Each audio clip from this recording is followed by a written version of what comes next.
Do you love coastal decor?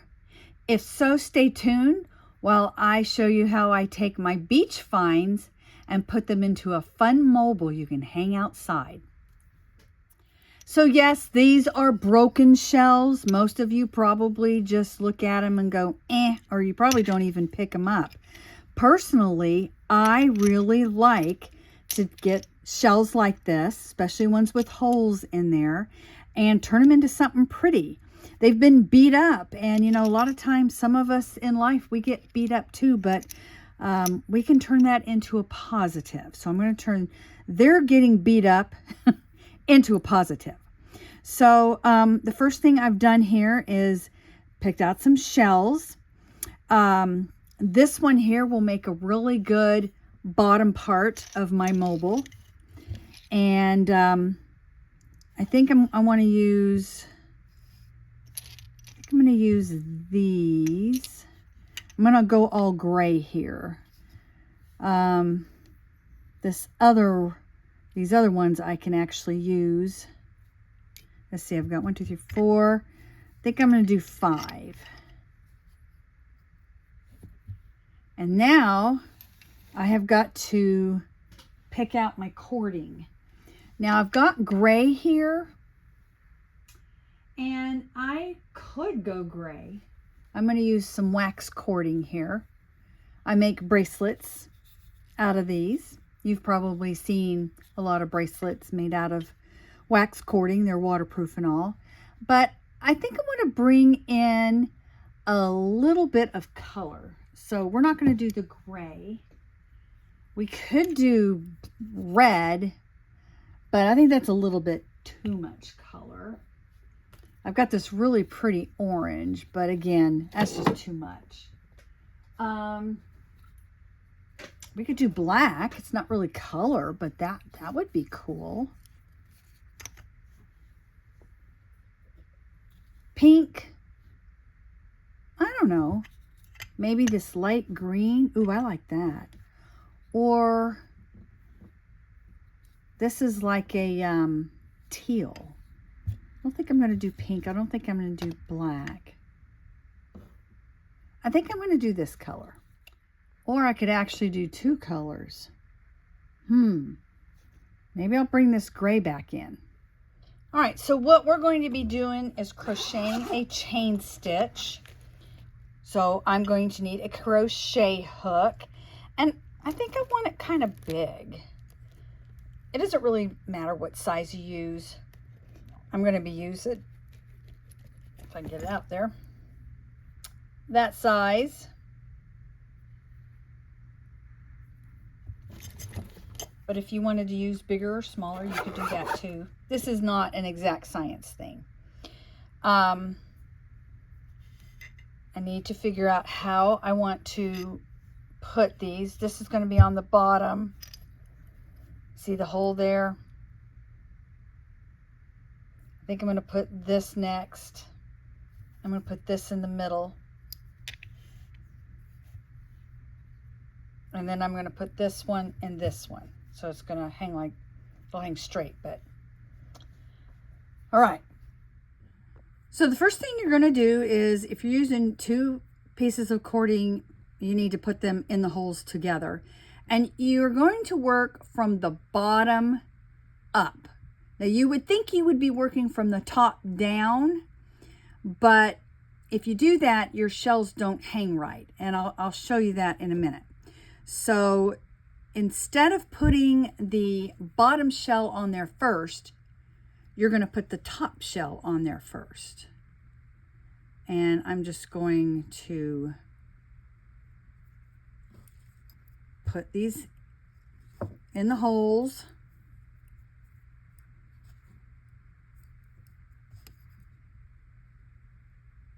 Like so.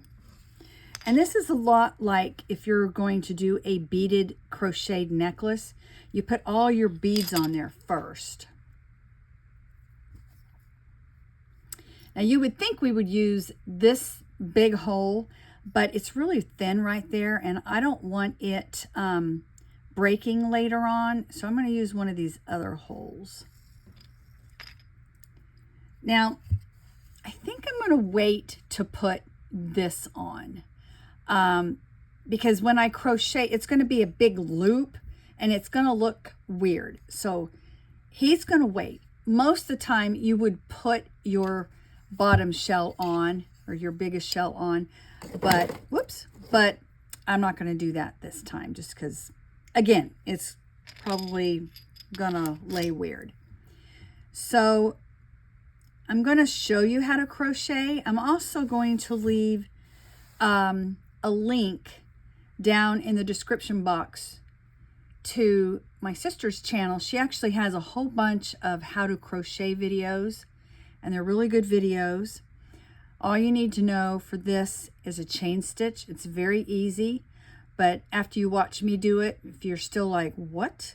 You can go over there and see how she teaches it. Sometimes somebody else teaching you something is better. You know, we all have our own ways of learning and teaching. So anyway, I'm going to leave a pretty good size tail, and I'm just going to make a loop around my finger like that. And I am using this crochet hook. You can use whatever size you want. And I'm just going to loop it through there. And I'm making a slip knot. Okay. Like I said, if you didn't get that, you can, you know, rewind or go to my sister's channel. Okay. Now I'm going to chain 5. So you just yarn over. That's what they call that. So you're just going to loop it around your hook and then you bring it through the loop like that. So that was 1 stitch. 2 stitches. 3 stitches. 4 and 5. Okay. So then I'm going to take my shell, bring it down, and we're going to do 5 more. 1, 2, 3, 4, 5. All right, I'm going to bring the next shell down, continue this until I get all my shells crocheted together, and then I'll be back. All right, so I have them all crocheted together, and now I'm going to try to show you why I threaded them on there like I did. So this is where we started. And if I pick these up, they hang really weird. But I pick them up this way. See how nice they hang? Versus like that. So these hang better if you do it that way. All right, now what I need to do is figure out how I'm going to put this guy on there. And I left a big tail here. Probably not big enough, but we can fix that. Right now, I'm just going to take my scissors, which I forgot to get, and I'm going to clip, again leaving a long tail. Ooh, these are dull. Pull it through, pull it tight, okay? And then I'm just going to kind of pull that a little bit. So this is the top, this is the bottom. I want to hang that at the bottom. All right, so what I did is I went ahead and I cut some pretty long, that's probably maybe a foot. And I'm going to feed it in a hole here. Now, this may be a trial and error. I am designing on the fly. I can't remember if I said that or not. I like to design on the fly. I think it's fun sometimes. Because you might have this idea of what you're going to make. And then you're like, oh, I can't do that. And it turns into something else. So I went ahead. I've got it doubled there. And I'm just going to tie it on. I want it to be as even as possible. That's pretty even. That's even enough. Just tied it like that. So I have all these strands here. So what am I going to do? I'm going to, let's see, I'm going to tie these.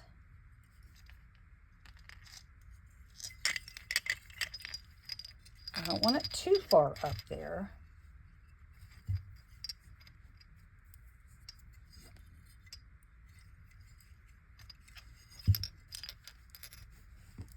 So I got those on one side, got that on the other side. And I want them to kind of hit, you know, I want a little bit of noise, like when the wind blows, you'll be able to hear the jingles. So I'm going to tie this a little loose, but not too loose, but I don't want it too tight either.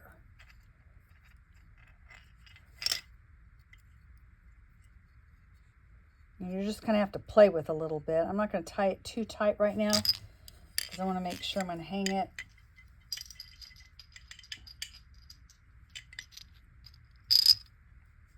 I think I want a little bit tighter.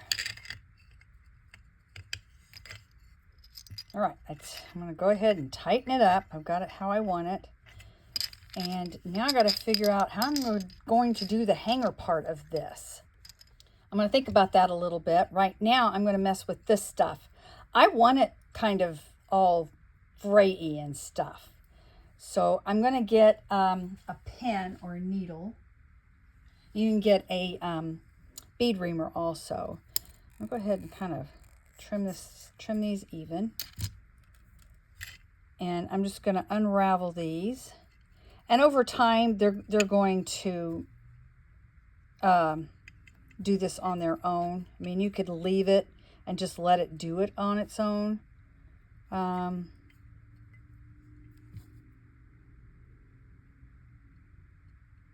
you can just put your pin in there and kind of comb it. I usually like to use my bead reamer or something sharp, something else sharp. Let me get a bead reamer for those of you who don't know what that is. This is a bead reamer. And you know, you could probably use something that maybe came out of like a nutcracker or something like that.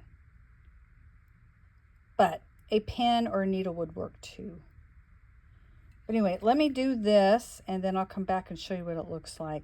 Because this is kind of tedious and I don't want to bore you. So I just had a thought. I want something that's going to shine in the sun. So I'm going to add these faceted beads. So I have some more of this wax cording. And I'm going to tie it around here.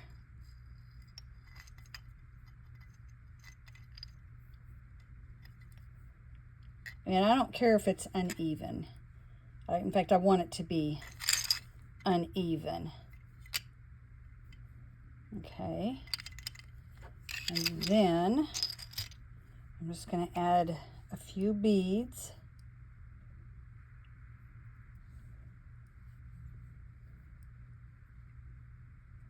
Maybe I'll put one up there and tie a knot.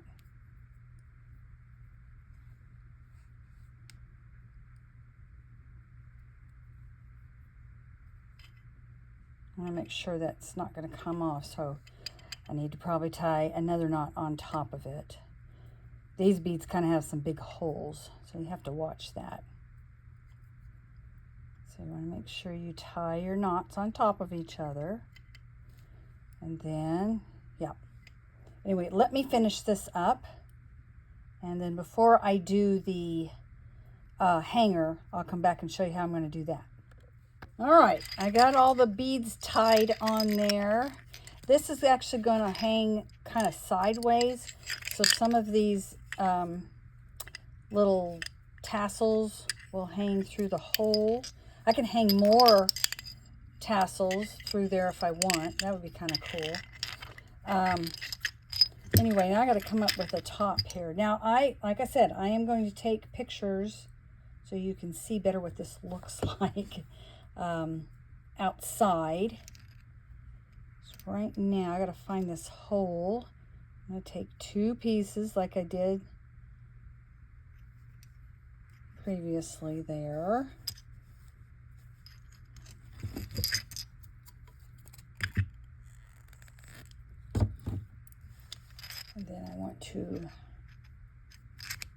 tie them where they're pretty even.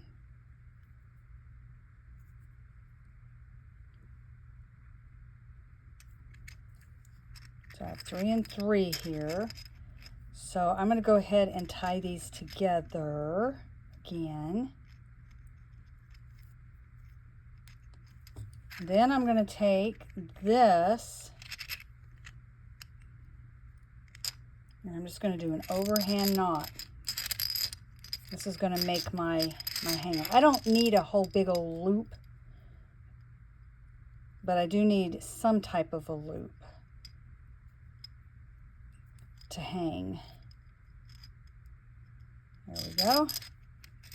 I want these to be tightened. And again, let me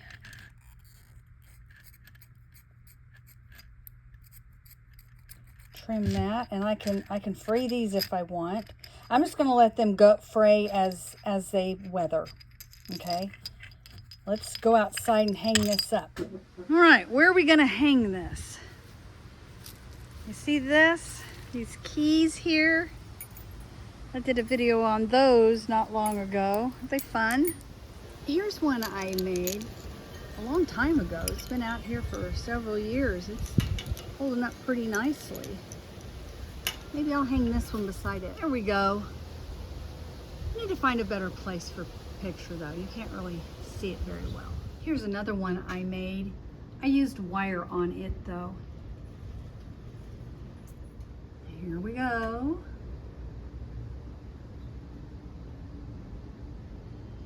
And of course, if I didn't have it against this, it would blow like a wind chime and have movement and make noise and stuff.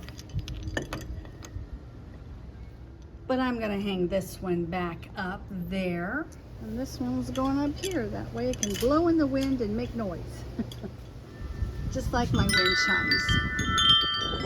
Thanks for joining me. Y'all have a great day. This is Terry Jeanette with Be Creative signing out for now. Bye-bye.